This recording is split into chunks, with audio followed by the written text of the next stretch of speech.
Assalamualaikum warahmatullahi wabarakatuh. Perkenalkan, nama saya Muhammad Faiz Hadafi dari Prodi Komunikasi Penyiaran Islam Fakultas Dakwah dan Komunikasi Universitas Islam Negeri Wali Songo Semarang. Di sini saya akan menceritakan salah satu sahabat Nabi yang terkenal usil pada zamannya, hingga ada yang meriwayatkan jika Nabi berada di sebelahnya, Nabi akan merasa senang dan selalu tertawa. Mungkin beberapa dari kalian sudah ada yang tahu siapa sahabatnya, maka simak video ini sampai akhir. Bismillahirrahmanirrahim. Alhamdulillahirabbil wa bihi nasta'in wa ala umuri dunya waddin wassalatu wassalamu ala asyrofil anbiya'i wal mursalin wa ala alihi washabihi wasallam.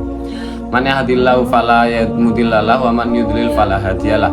Inna asdaqal hadisi kitabullah wa ahsanul hadihi hadi Muhammad sallallahu alaihi wasallam.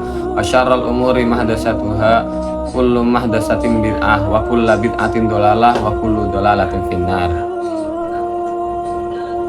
Rasulullah sallallahu alaihi wasallam dikelilingi oleh para sahabatnya dengan karakteristik yang beragam.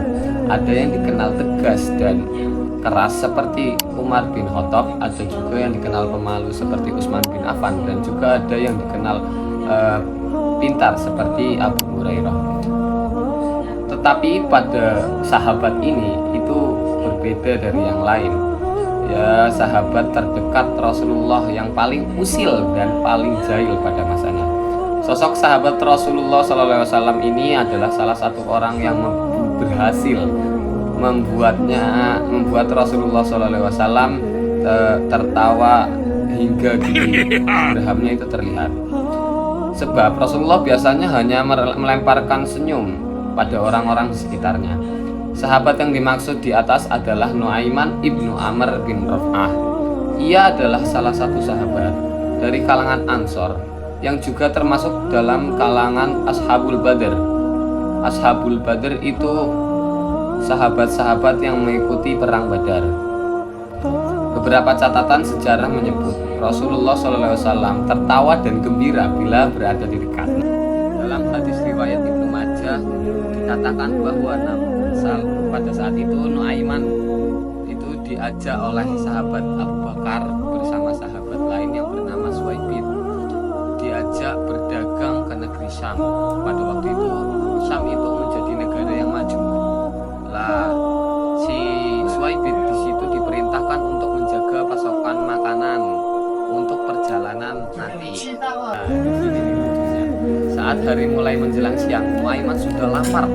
Kemudian si Nuaiman ini menghampiri Suwaibid yang saat itu kan ditugaskan untuk menjaga pasokan makanan. Suwaibid dengan sikapnya yang penuh amanah tentu menolak saat Nuaiman hendak meminta sepotong roti untuknya. Kemudian Nuaiman berkata, kalau memang begitu artinya kamu setuju saya buat ulah. Nuaiman pun berjalan ke pasar dan mencari-cari wilayah yang menjual hamba saya pada zaman Nabi.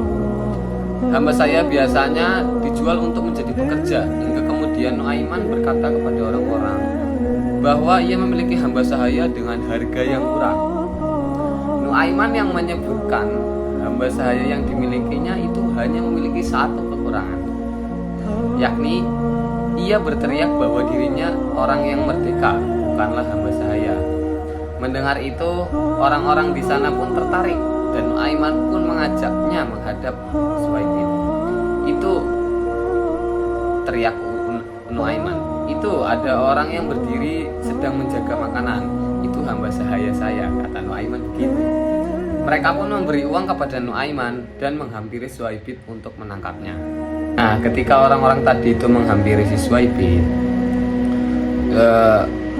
Suwaibid ini terkejut karena banyak tiba-tiba berombongan-rombongan orang itu banyak menghampirinya dan ingin menangkap si Suwaibid itu. Kemudian dari si Suwaibid itu berteriak, "Weh, saya ini orang merdeka, bukan hamba sahaya." Karena mereka sudah tahu ini kekurangan yang tadi diceritakan oleh si Nuaiman ini, bahwa hamba sahayanya itu kurangnya itu sering berkata, saya ini orang merdeka, bukan hamba sahaya. Mereka ini tidak peduli dengan apa yang dikatakan Suwaibid. Kemudian Abu Bakar As-Siddiq pun datang. Lah pas ketika datang itu si Nuaiman ini menceritakan apa yang terjadi kepada Abu Bakar As-Siddiq. Kemudian Suhaibit kembali ditebus oleh Abu Bakar dari orang-orang Syam itu. Sampailah kisah tersebut ke telinga Rasulullah Shallallahu Alaihi Wasallam. Kemudian Rasulullah pun tertawa hingga terbahak-bahak, hingga gigi gerahamnya itu terlihat. Kemudian semenjak 1 tahun berlalu itu Nabi itu menceritakan kepada tamu-tamunya tentang si Nuaiman dan Suhaibit tadi. Bukan hanya itu, Nuaiman itu jahilnya nggak 1 kali. Nuaiman itu seringkali jahil kepada teman-temannya, sahabat-sahabat yang lain, dan bahkan ini kepada Nabi. Terus ada salah satu kisah yang Nuaiman yang jahil kepada Nabi. Dikisahkan sahabat Nabi Nuaiman itu melihat penjual madu yang kepanasan setelah berkeliling menjajakan dagangannya. Namun sayangnya tidak ada yang terjual. Nuaiman pun menghampiri sang penjual madu tersebut dan mengajaknya ke kediaman Kanjeng Nabi Muhammad SAW. Ia hendak memberi hadiah kepada Rasulullah dengan madu tersebut. Nuaiman pun meninggalkan penjual madu tersebut setelah menitipkan beberapa pesan kepadanya.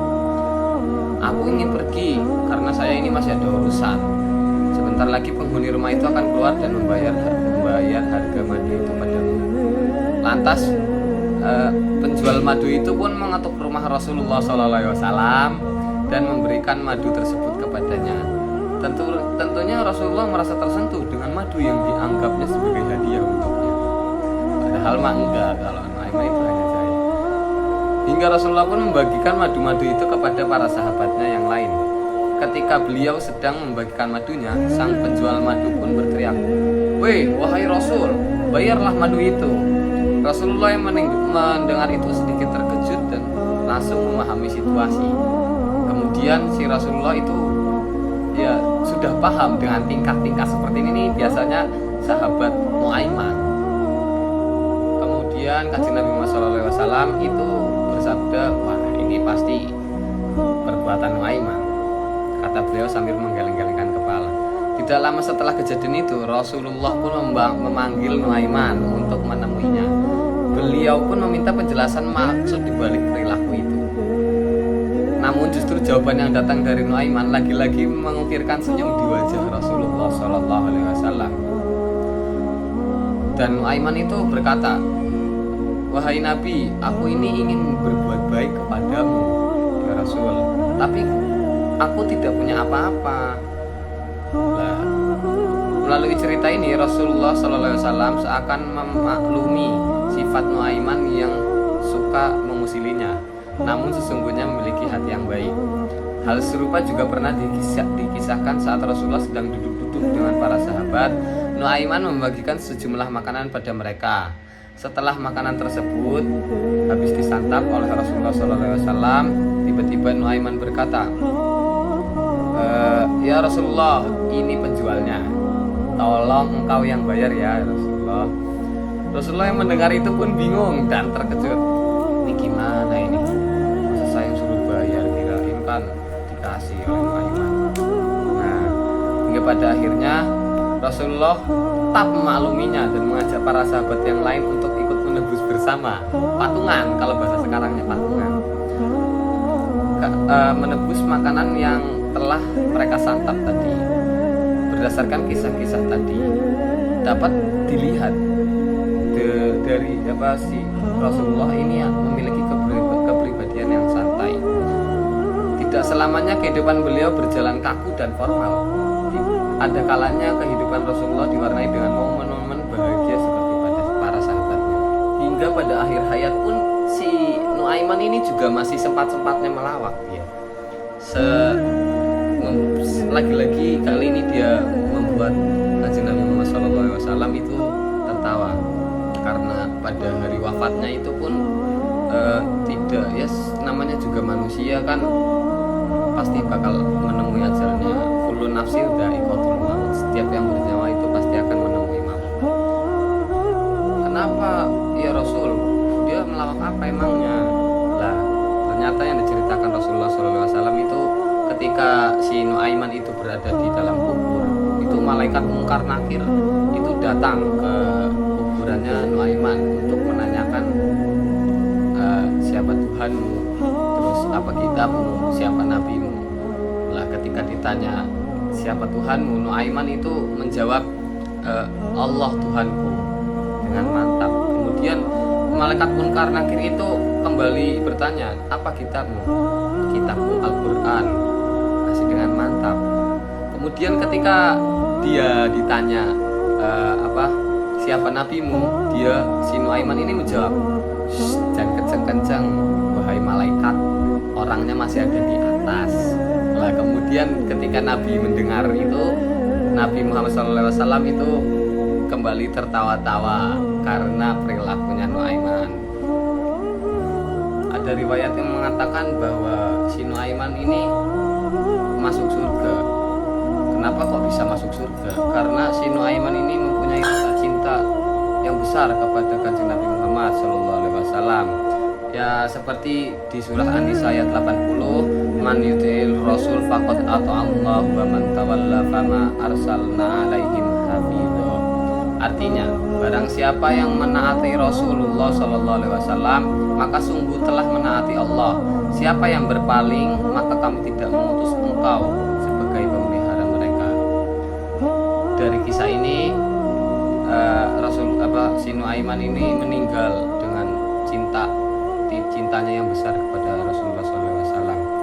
Mungkin ada dari beberapa dari kalian yang seperti Nuaiman, tapi kalian tidak hidup di zaman Rasul. Ya, itu tadi kisah dari Nuaiman. Semoga bermanfaat bagi para penonton. Sekian dari saya. Wassalamualaikum warahmatullahi wabarakatuh.